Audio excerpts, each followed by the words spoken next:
Welcome to the All Americans podcast. Tommy Daniels, very pleased to be joined by, I know her as Brooklyn, but now I have to refer to her as Mrs. Texas. Wow, congratulations. That is just amazing. You did it. And I think I jumped higher than I've ever jumped when I looked on Instagram and I saw that you won. Well Aw, deserved. You know we love you, but tell us about it, Mrs. Texas. thank you so much, Tommy. And like always, I am just so honored and excited that the Allen Americans family has me around and I get to do things like this with you. Actually, you're my first official interview as Mrs. Texas. Really? So you get the pleasure and the little notch on your shoulder that you got to get it first. But I'm just over the moon. I'm honored to represent our state. I'm a little biased and I think Texas is the best state in the US, and I love that I get to have Texas across my heart and now get to represent our state at Mrs. America very soon. Tell me about that night because I know it was a whole day. It was, let's be honest, you were probably up at 5 in the morning, maybe earlier, getting ready for this. Just walk us through that whole day. What was it like for you? So it's actually about a 4-day process. So it started, I arrived in Corsicana. That's where the pageant is held. I arrived Wednesday evening and everything started Thursday morning. We started with registration and we had a photo shoot that day. We immediately went into rehearsals, and then Friday actually started the competition phase. So we did preliminary competition, which is where we compete in swimsuit and evening gown for the judges. And then Saturday morning was the big day, but it started still with preliminaries. So we had to finish the preliminary competition with interview. And that was my interview time, gosh, I think was around 9 a.m., which when you have to do hair and makeup and all the things and prepare yourself and pray, gosh, I think I prayed from about 5 a.m. that morning till I walked into that interview. And so that after that interview, that kind of wrapped up preliminaries. And Saturday night was the big night, and how it worked was all of the contestants, we were all very socially distant. It was a pandemic pageant that I hope I never have to do again, but it ran without fail. I mean, we wore masks when we weren't on stage, but as soon as we got on stage, we were allowed to take off the mask. We kept our distance. There was no more than 6 girls on the stage at a time. We stayed in what we called pods. So we were very safe. We followed all the city and state guidelines that were recommended. No one got sick. No one was sick before competing. So I want to say that as well, because I got a few questions. How the heck do you put on a pageant during a pandemic? It's very difficult. And the directors of the Texas pageant are absolutely phenomenal, and they did a great job, and we were able to have the pageant without an audience, but we did not lack anything else as far as experience wise. So once the interview was done, we had a little bit of rehearsal. The finale started and they immediately cut to the top 10. So only the top 10 get to compete on finale night, and my name was called 8th.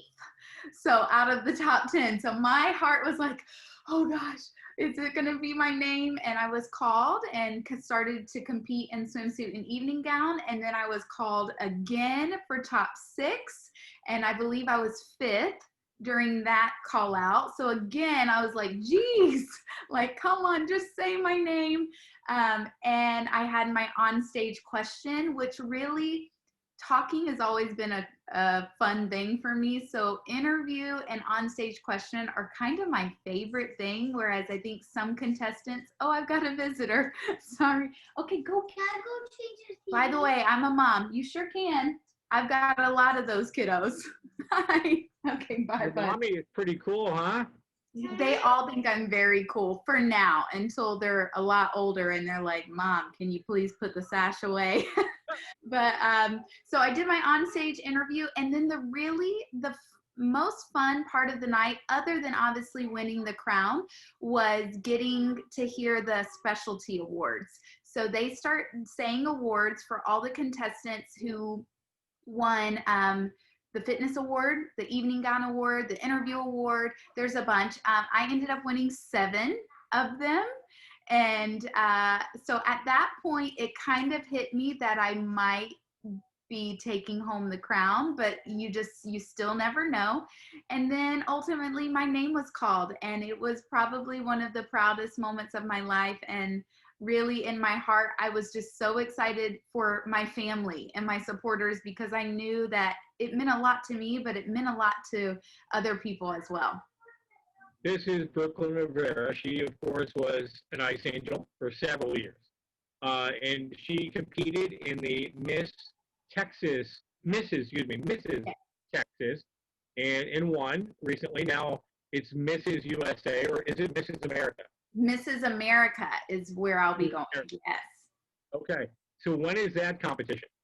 So we don't have an official date yet, just due to COVID. We are kind of waiting on state regulations to come in.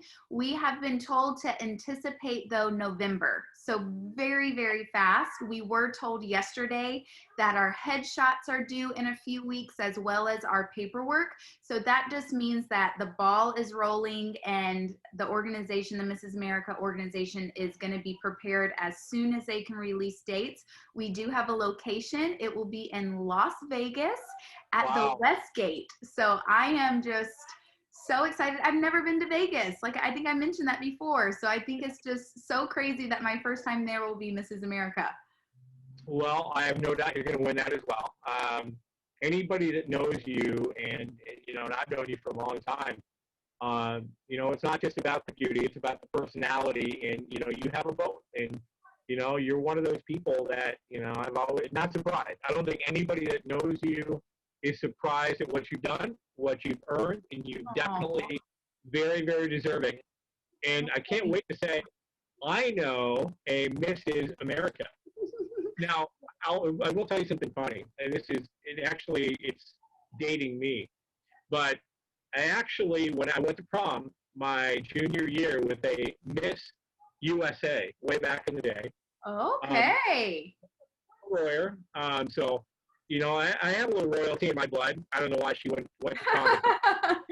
Okay. Back in the old days. Now, we also share a love for Big Brother, and you and I Yes. had many, many discussions. So I got to ask you about this year with the All-Stars in there. I was so disappointed Janelle left. I was rooting for Janelle. You knew they were gunning for her. They wanted her gone, and unfortunately for Kaser, he's going to be next on the list. But how have you enjoyed this season?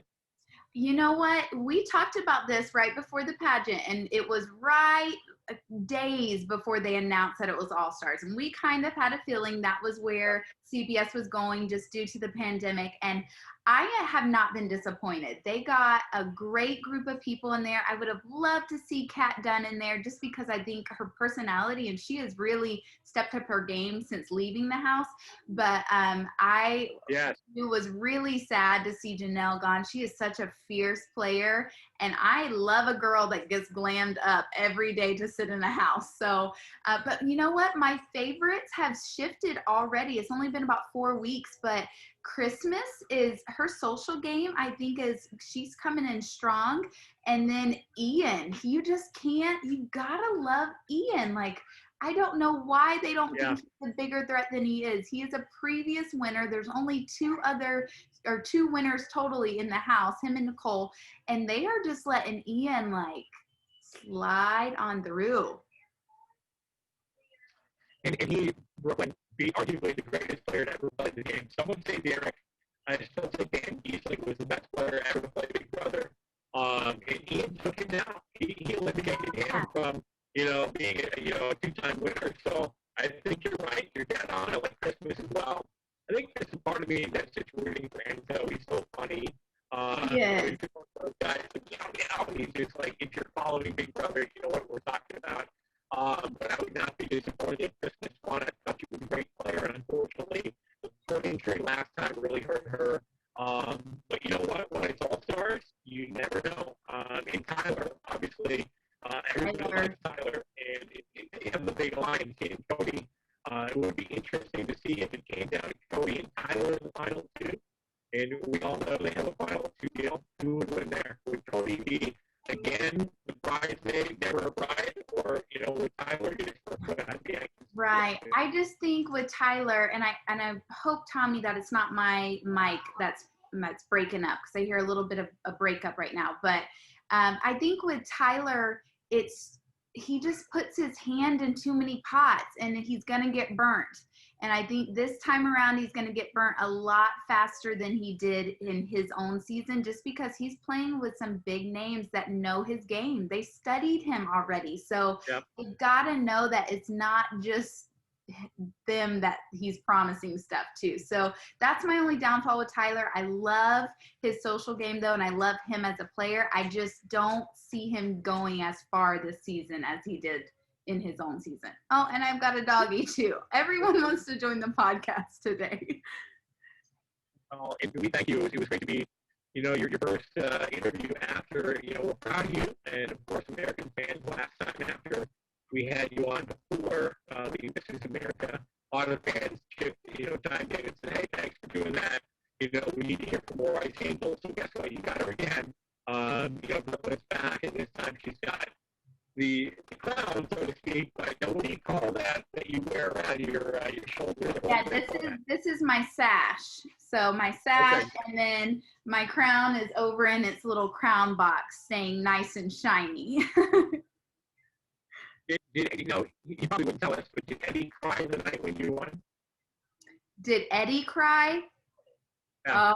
Well, when he told me that the story of it, he was watching it with the kids and his sister came in from Houston. He said that he was a big, giant ball of nerves. And if you don't know who my husband is, he's a big, like 6'2", 6'3", 250-pound lug. So he's not a small dude, really, former Marine, but he's a little sap too. He's the one out of the relationship that's got the feelings. He gets caught in his feelings often. So I would say he probably shed a couple tears. I did, and I'm not really even a big emotional person, and I tried to contain myself, because once I knew my name was going to be called, or I thought my name was going to be called, I was like, keep your composure.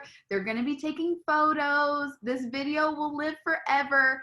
And as soon as my name got called, it was just all the hard work and just the passion that I had put behind going for this, title that means so much to me and my family. It just hit me all at once and I lost it. I cried my little eyes out on stage. Well, forever a member of the Allen American family. Now we call her Mrs. Texas. What's up next? Stay tuned. Brooklyn, thanks for doing this. Thank you so much, Tommy. All right. And like I say, in Big Brother, expect the unexpected, right? Right. I know. I'm loving this season. At first, I was a tad disappointed in the cast. The only one that I feel has no place to be there is David. He has no clue what's going on at any time of the day. His gameplay is horrible. His social game's horrible. So he's the only one, and I can understand Big Brother trying to give him a shot. Who he is also kind of plays into the social environment of what's going on in the world. So I get that they tried to give him a shot. He just has no place there. My opinion. Maybe next year you. What do you think? I'm sorry? Maybe next year you? Oh, you know what? That is probably my next biggest goal. Other than winning America, I would hope that I could make it on the show. I'm definitely not opposed to popping a video on again and going to open casting if there is any. Brooklyn, again, congratulations. We love you, and I can't wait for the big one. We'll see you soon. I know. Thanks, Tommy. Bye.